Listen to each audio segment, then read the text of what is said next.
আসসালামু আলাইকুম রহমতুল্লাহি বারাকাতুহু। কি অবস্থা সবাই, কেমন আছেন? আশা করি আপনারা সকলেই ভালো আছেন। নিয়ে আসলাম আপনাদের জন্য মিথ্যা অভিযোগ গল্পের পার্ট 9। তো চলুন আর দেরি না করে এখনই শুরু করে দেওয়া যাক আমাদের আজকের ভিডিও। আর যারা চ্যানেলে নতুন আছেন তারা এখনই চ্যানেলটি সাবস্ক্রাইব করে বেল আইকনটি প্রেস করে দিবেন। তো চলুন শুরু করা যাক। আমার মুখের কথা শুনে আমি আর নিজেকে সামলাতে পারি নাই। আমি তখন বললাম, কেন এসেছেন? আপনাদের সাজিদ সেই দিনে মারা গিয়েছে যেদিন অন্ধকার রাতে বাড়ি থেকে পালিয়ে এসেছিল আর আপনাদের মুক্ত করে চলে আসছিল। আমার কথা শুনে তখন আম্মু বলল, মেঘলা চল আমরা চলে যাই, সাজিদ মনে হয় আমাদের সহ্য করতে পারছে না। ঠিক ওই সময় সাজিদ সেখান থেকে চলে যায়, কারণ সাজিদের মনে শুধু একটাই কথাই ভাসছে, সে ওই দিনই তার বাবা মায়ের কাছে যাবে যেদিন সে প্রতিষ্ঠিত হতে পারবে।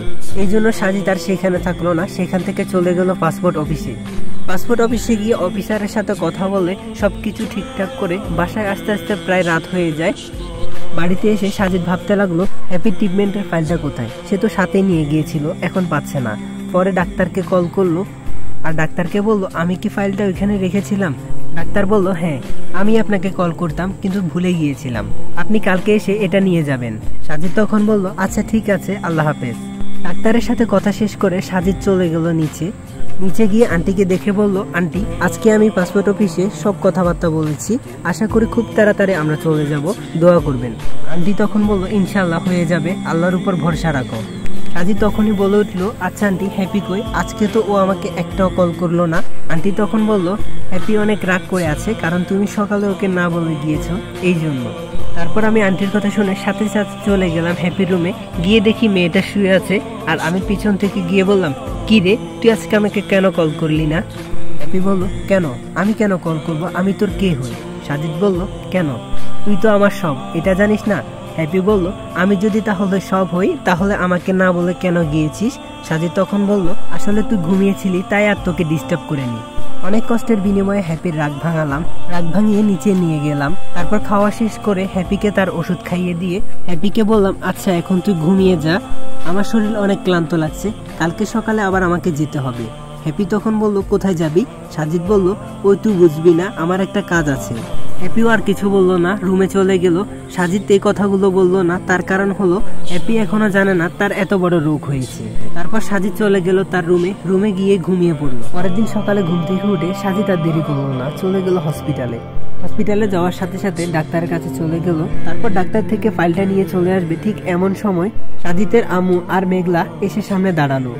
আম্মু তখন বলল, তোর আব্বুর মৃত্যুর আগে তোর জন্য একটা চিঠি লিখে গিয়েছে, অনেক খুঁজেছিল, তুই চলে আসার পর পাইনি তোকে। তারপর মেঘলা যখন বলেছিল 1 বছর আগে তোকে দেখেছিল এই হসপিটালে, কতদিন এসেছিল এখানকার আশেপাশেও খোঁজ নিয়েছিল, তোকে পাইনি, তাই তার মৃত্যুর আগে তোর জন্য একটা চিঠি লিখে গিয়েছিল, আমাদের বলেছিল যদি কোনোদিন দেখা হয় চিঠিটা যেন তোকে দিই। আম্মুর কথা শুনে বুকের ভেতরটা ফেটে যাচ্ছে। উনি যতই হোক আমার বাবা ছিলেন, ওনার অপরাধ ছিল, তাতে কি? জন্মদাতাকে আমি কখনোই ভুলি নাই। এদিকে বাবার মৃত্যুর খবর, মায়ের প্যারালাইজড, কত কিছু হয়ে গেল এই দিনগুলোতে, হারিয়ে গেল কত কিছু। বিকেলে বাবার চিঠিটা হাতে নিলাম। সাজিদ, জানি তোর আমার প্রতি অনেক ঘৃণা, এটা আমিও জানি যে আমি কোনো আদর্শ বাবা না, কারণ আদর্শ বাবারা কখনো সন্তানকে ঘৃণা করে না। কিন্তু জানিস চারপাশের মানুষগুলো দিন দিন তোর নামে এত অভিযোগ করত, আমি তখন রেগে ভাবতাম এমন সন্তান থাকার চেয়ে না থাকাই ভালো। মনে আছে সাজিদ, তুই যখন কেজি স্কুলে পড়তি, একদিন বৃষ্টির সময় তোকে যখন কাঁধে নিয়ে বাড়ি ফিরছিলাম, সেদিন তুই বলেছিলি, বাবা আমি একদিন তোমায় এভাবে কাঁধে করে বাড়ি নেব। সেদিন আমি খুশিতে আত্মহারা হয়েছিলাম। তুই চলে যাওয়ার পর তোর আম্মু আমার সাথে একদিনও ভালো করে কথা বলেনি, তোর ছবি বুকে নিয়ে তোর রুমে ঘুমাতো। তোর ঘাটতিটা বুঝতে বুঝতে একটু বেশি সময় লেগে গিয়েছে। তোকে শেষবারের মতো দেখার অনেক ইচ্ছে ছিল, কিন্তু ভাগ্যে যে সব থাকে না, সব শেষ। তুই তোর মা আর মেঘলার পারলে দায়িত্ব নিস, এটি তোর অযোগ্য বাবা। বাবা চিঠিটা পড়ে আম্মুকে জড়িয়ে ধরে কান্না করতে লাগলাম। তারপর আম্মুকে হ্যাপির ব্যাপারে আর আন্টির ব্যাপারে সবকিছুই বললাম। তারপর আর কোনো কিছু না ভেবে আম্মু আর মেঘলাকে নিয়ে চলে গেলাম হ্যাপিদের বাড়িতে ঢুকতে সামনে আন্টি তখন বলল, ওনারা কে? সাজিদ তখন বলল, আন্টি উনি আমার মা আর ও হচ্ছে আমার খালাতো বোন মেঘলা। তারপর ওনাদের সাথে পরিচয় হওয়ার পর ওনারা ওইখানে কথা বলছে, আমি চলে গেলাম হ্যাপির কাছে গিয়ে হ্যাপিকে সবকিছু খুলে বললাম আজকের ঘটনা। হ্যাপি তখন অনেক খুশি হয়ে যায় আর বলতে লাগে, তুই যদি আন্টিকে আজকে না নিয়ে আসতি তোর খবর ছিল। সাজিদ তখন বলল, বুঝেছি, এখন থাক, আমি আমার রুমে যাচ্ছি। আমি একটু ফ্রেশ হয়ে নিই, তারপর কথা বলবো। এই বলতে সাজিদ সেখান থেকে চলে গেল তার রুমে গিয়ে ভাবতে লাগলো কতই কিছুই না পরিবর্তন হয়ে গেল এই কয়টা বছরে। বাবাকে হারালাম আর যেন সবকিছুই আমার জীবন থেকে বদলে গেল। এখন বাবার দেওয়া দায়িত্ব আমাকে যে করে হোক পালন করতে হবে। বাবা শেষবারের মতো বলেছিল আমি যেন ওনাদের খেয়াল রাখি, আর আমি তো খেয়াল রাখতেই হবে। আমার যত কষ্ট হোক না কেন আমি সবার খেয়াল রাখবো ইনশাআল্লাহ। এই বলে সাজিদ ফ্রেশ হয়ে তার রুমে শুয়ে আছে। কখন যে ঘুমিয়ে পড়লো সে তা নিজেও জানে না। রাতে খাওয়ার সময় হয়ে গেছে, ঠিক তখন হ্যাপি আসলো। এসে দেখে সাজিদ ঘুমিয়ে আছে, তাই হ্যাপি ডাকা শুরু করলো। কি রে সাজিদ, ঘুমাচ্ছিস কেন? উঠ তাড়াতাড়ি, আমার ক্ষুধা লাগছে, খেতে হবে। সাজিদ তখন ঘুম ঘুম ভাব নিয়ে বলল আমি খাবো না, তুই খেয়ে নে। হ্যাপি তখন বলল তোকে ছাড়া আমি কখনো খেয়েছি, তাড়াতাড়ি ওঠ। সাজিদ বলল আমি খাবো না প্লিজ। হ্যাপি তখন বলল আচ্ছা ঠিক আছে, আমিও খাবো না তাহলে। এই বলে হ্যাপি যখনই চলে যাবে সাজিদ তাড়াতাড়ি ঘুম থেকে উঠে গেল আর বলল কি রে পাগলি, তুই এমন করিস কেন? তুই যদি না খেয়ে ঘুমাস তাহলে তোর শরীর খারাপ করবে না? তাছাড়া তোর ওষুধ খেতে হবে, এটা কি তোর মাথায় নেই? হ্যাপি বলল আমি এত কিছু জানি না, তোকে ছাড়া আমার খেতে ইচ্ছে করে না। তারপর ওর জোরাজোরিতে চলে গেলাম নিচে গিয়ে দেখি আম্মু, মেঘলা আর আন্টি বসে আছে আমাদের জন্য। তারপর খাওয়া শেষ করে হ্যাপিকে বললাম চল তোর সাথে একটু কথা আছে। এদিকে মেঘলা আমাদের মধ্যে এসব কিছু দেখে সে ভাবছে সাজিদ আর হ্যাপির মধ্যে কি কিছু আছে। মেঘলা শুধু এগুলোই ভাবছিল। এদিকে সাজিদ আর হ্যাপি রুমে আসলো। সাজিদ তখন হ্যাপিকে বলে উঠলো হ্যাপি তোকে একটা কথা বলি। হ্যাপি বলল হ্যাঁ বল। সাজিদ তখন বলল আসলে আমরা কোথাও যদি ঘুরতে যেতাম খুব ভালো হতো। হ্যাপি বলল হ্যাঁ যাব, কিন্তু তুই আগে তোর পরীক্ষাটা দে তারপর। সাজিদ বলল হ্যাঁ বুঝেছি, কিন্তু কোথায় ঘুরতে যাওয়া যায়? সাজিদ এসব কথা বলছে একটাই কারণ, সেটা হলো হ্যাপিকে দেশের বাইরে নিয়ে যাওয়া।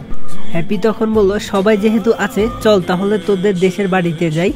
সাজিদ তখন বলল আরে না, দেশের বাড়িতে পরে যাওয়া যাবে, আমি চাচ্ছিলাম তোকে নিয়ে দেশের বাইরে ঘুরতে যেতে। হ্যাপি বলল কিন্তু এত দূরে কিভাবে যাব? আম্মুও তো মনে হয় দিবে না। সাজিদ বলল তুই ওইসব নিয়ে চিন্তা করিস না, আমি আন্টিকে ম্যানেজ করে নিব। হ্যাপি বলল সব কিছুই বুঝেছি, কিন্তু তোর পড়াশোনার কি অবস্থা? তুই আজকে 2 দিন একটুও পড়তে বসিসনি, কালকে থেকে যেন তোর আর মিস না হয়। আমি চাই তুই ঢাকা মেডিকেল কলেজে চান্স পেয়ে একজন ভালো ডাক্তার হতে পারিস। তোর মাঝে আমি আমার সব স্বপ্ন যেন দেখতে পাই। এই বলে হ্যাপি কান্না করে দিল। সাজিদ তখন হ্যাপিকে জড়িয়ে ধরে বলল আরে পাগলি তুই চিন্তা করিস না, আমি ইনশাল্লাহ যেই করেই হোক আমি পাশ করব আর একজন ভালো ডাক্তারই হব।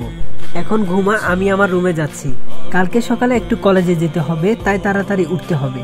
আর হ্যাঁ তুই আমাকে ঘুম থেকে তুলে দিবি। হ্যাপি বলল আমি কেন তুলবো, তুই একটা বিয়ে করে নে, তোর বউ তোকে তুলে দিবে।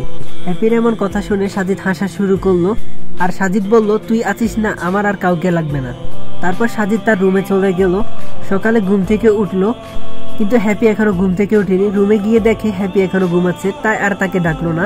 সাজিদ ভেবেছিল হ্যাপিকে সহ নিয়ে কলেজে যাবে, কিন্তু তার হলো না, তাই সে নিজে চলে গেল কলেজে গিয়ে বন্ধুদের সাথে ঘুরতে বের হয়েছে অনেকদিন পর। ঠিক তখনই সাজিদের সামনে এমন একজন মানুষ পড়লো যাকে দেখে সাজিদ অবাক হয়ে যায়। সে হলো তো গাইস, ভিডিওটি কেমন লাগলো অবশ্যই কমেন্ট করে জানাবেন। আর যদি ভালো লেগে থাকে তাহলে এখনই like, comment, share and subscribe করে দিবেন। তো সবাই ভালো থাকবেন, সুস্থ থাকবেন, খোদা হাফেজ।